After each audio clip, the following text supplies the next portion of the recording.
Sir ఈ మధ్య వింటూ ఉన్నాం, పిల్లలు చాలా మంది ఒత్తిడికి లోనై బలవన్మరణాలు పాల్పడుతున్నారు అన్నట్లు. అంటే నిజంగానే ఇప్పుడున్న చదువుల్లో అంత ఒత్తిడి పెరిగిందంటారా? అది డిపెండ్స్ మేడం. కొంతమంది తల్లిదండ్రులకి ఒక విచిత్రమైన కోరిక ఉంటుంది. నా బిడ్డ ఖచ్చితంగా డాక్టర్ కావాలి, లేదా నా బిడ్డ ఐఐటి కొట్టాలి. ఇలాంటి వాళ్ళ యొక్క శక్తి సామర్థ్యాలు తెలుసుకోకుండానే భిన్నంగా వ్యవహరిస్తూ వాళ్ళ మీద తీవ్రమైన ఒత్తిడి పెంచుతారు.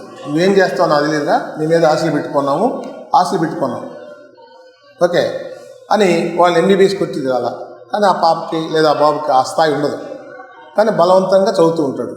తల్లిదండ్రులు తిడతారనో కొంతమంది, లేదా తల్లిదండ్రుల యొక్క నమ్మకాన్ని మేము వమ్ము చేస్తున్నాం అనేటువంటి బాధ. తన శక్తి సామర్థ్యాలు లేవు, ఆ స్థాయి అందుకోలేక తల్లిదండ్రులు ఏదైనా బాధపడతారనేటువంటి ఇట్లా ఉంటారు. అలాంటి తీవ్ర ఒత్తిడిని భరించలేక ఈ తెలియకుండానే కాలేజీలో కూడా ఒత్తిడి ఉంటుంది కాస్త. ఎందుకంటే ఒక పూర్తి స్థాయిలో స్టేట్ లెవెల్లో, ఆల్ ఇండియా లెవెల్లో కాంపిటీషన్ ఉండేటువంటి కోర్సుల్లో ఎంబీబీఎస్ అంటే నీట్ కానివ్వండి, ఐఐటి, జేఈ ఇలాంటి ఎగ్జామ్స్లో తీవ్రమైన ఒత్తిడి గురవుతారు పిల్లలు.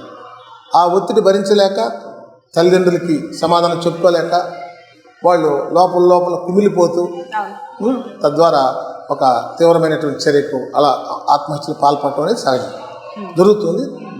అది నివారించే ఎవరి చేతిలో ఉంది? తల్లిదండ్రుల చేతిలో ఉంది, ఉపాధ్యాయులు కూడా కాదు. ఉపాధ్యాయులు కౌన్సిలింగ్ చేస్తారు, కానీ తల్లిదండ్రులు ఏం చేయాలంటే, నాన్న నీకు వస్తే రాని పోతే పోనీ. మా బిడ్డ కూడా చేస్తుంది. మా పాప కూడా నాకు మెడిసిన్ చేయాలని కోరిక ఉంది, చేర్పించినప్పుడు ఒక స్టేజ్లో చాలా ఇబ్బంది పడుతూ ఉంది ఎంబీబీఎస్ కోర్సుకు చేరడానికి, నీట్ ఎగ్జామ్కి.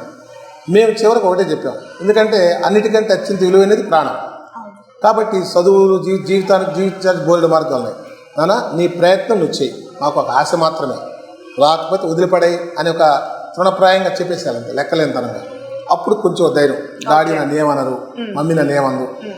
లేదంటే వాళ్ళు ఆశలు అడియాశలయ్యాను, పేరెంట్స్ మన నమ్మకాన్ని మనం వమ్ము చేసామే, ఇంత డబ్బు పెట్టామనేటువంటి ఆలోచనలు వీళ్ళు కుంగిపోతారు.